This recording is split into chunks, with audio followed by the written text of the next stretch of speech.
ఏ ఇంటిలో అయినా ఇల్లు పెద్దదా చిన్నదా ఏదైనా సరే ఏ మతం వాళ్ళైనా ప్రతి ఇంటికి ప్రతి మనిషికి కాస్త ప్రశాంతత కోసం పూజ గది కామన్. మతాలు వేరైండొచ్చు కానీ మనుషులంతా ఒక్కటే. ఎవరు ఎలా చేసినా పేరు ఏదైనా ప్రతి ఒక్క మనిషి మెదడు ఆలోచనలతో పెద్ద యుద్ధమే చేస్తుంటుంది. పని చేసిన తర్వాత అలసిపోవడం, విశ్రాంతి కోసం ఖాళీగా ఉండడం మనిషి శరీరానికి అలవాటు. కానీ ఎవరు ఏ స్థితిలో ఉన్నా మెదడు ఆలోచించడం ఆపదు.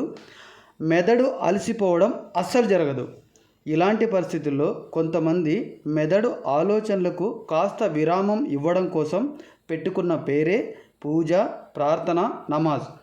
పూజ రూమ్ కొలత ఏదైనా అయిండొచ్చు కానీ అందులో పెట్టే ఫోటోలకు ప్లాట్ఫామ్ మీరు కూర్చున్నా నిల్చున్నా అలా చెయ్యి ముందుకు చాచి అందేలా చేసుకోవడం. అంటే 2 నుంచి 2.5 అడుగుల వెడల్పు లేదా 2.5 అడుగుల నుంచి 3 అడుగుల వెడల్పు ఈ మాత్రం సరిపోతుంది. స్థలం తక్కువ ఉన్న వాళ్ళు ఇంతకన్నా తక్కువ సైజు అంటే 2x2 లేదా 2x2.5 ఈ కొలత అయినా సరిపోతుంది. స్థలం ఉంది లేని ఎక్కువ సైజు పెట్టుకుంటే మీరు కూర్చున్నప్పుడు ఆ ఫోటోకి దండ వేయడమో, బొట్టు పెట్టడమో, పూజ చేయడమో, పూలు పెట్టడమో ఇలాంటివి చేయడానికి ఇబ్బంది పడ్డము, ముందుకు వంగలేకపోవడము ఇలాంటి అసౌకర్యాలు కలుగుతాయి. అలా ఎక్కువ సైజు పెట్టాం కాబట్టి దీన్ని కట్ చేసి ఆ రిక్వైర్మెంట్ సైజ్కి పెట్టాం. మనిషి మెదడులో ఆలోచనల వేగాన్ని తగ్గించి మెదడుని కాస్త నెమ్మదించినప్పుడు మనసు నిదానంగా ఉంటుంది.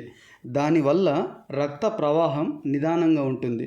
లేకపోతే మీరు అబ్జర్వ్ చేయండి సార్, కొన్నిసార్లు హడావిడిగా ఉండడం, గందరగోళంగా ఉండడం, కంగారు, తడబాటు ఇలాంటివి చూస్తుంటాం. ఇవన్నీ రాకూడదంటే మీ పూజ గదిలో ఫోటోలు మీరు కూర్చున్న అందుకోగలిగేలాగా పూజ మొదలు నుంచి పూర్తి అయ్యేంత వరకు మీ పూజా సామాగ్రి కూడా మీరు కూర్చున్న అలా చేతితో అందుకొని అన్ని పనులకు ఏ ఆటంకం లేకుండా పని పూర్తయ్యేలాగా చేసుకుంటే అలా మీ రూమ్ ప్లాన్ చేసుకోండి. ఎవరైనా పూజ గదిలోకి వెళ్ళే ఉద్దేశం ఆలోచన రహిత స్థితి కోసం. ప్రాపర్ ప్లానింగు, ప్రాపర్ డిజైను సరిగా లేకపోతే పూజకు వెళ్ళిన ప్రతిసారి చిరాకు, అసౌకర్యంగా ఉంటుంది.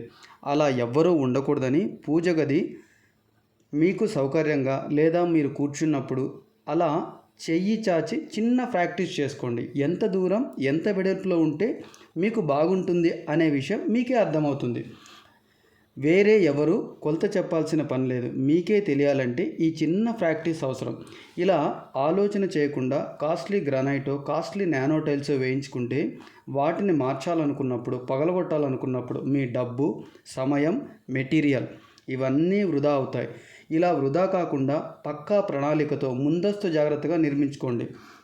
ఇంకా ఏదైనా సందేహం ఉంటే ఇప్పుడు మీరున్న ఇంట్లో అద్దె ఇల్లా, సొంత ఇల్లా, అది మీ పూజ గది బాగుందా, బ్రహ్మాండంగా ఉందా, సౌకర్యంగా ఉందా లేదా అనేది అబ్జర్వ్ చేయండి. మీరు కలలు కంటున్న కొత్త ఇంట్లో మీ పూజ గది ఎలా ఉండాలో మీకే ఒక అవగాహన వచ్చేస్తుంది. ఎందుకంటే ఇప్పుడు మీకున్న అది సౌకర్యంగా ఉందా లేదనేది మీరు కూర్చున్నప్పుడు ప్రతిరోజు పూజ చేస్తున్నప్పుడు కానీ నమాజ్ చేస్తున్నప్పుడు కానీ మీకు తెలిస్తే కొత్త ఇంటి కోసం ఎలా నిర్మించుకోవాలో మీకే ఒక అవగాహన వచ్చేస్తుంది. That's it. మీరు కలలు కంటున్న కొత్త ఇంటికి ప్రతి దానికి, చిన్నదానికి, పెద్దదానికి, ప్రతి అవసరానికి మీ ముందస్తు ప్రణాళిక చాలా ముఖ్యం.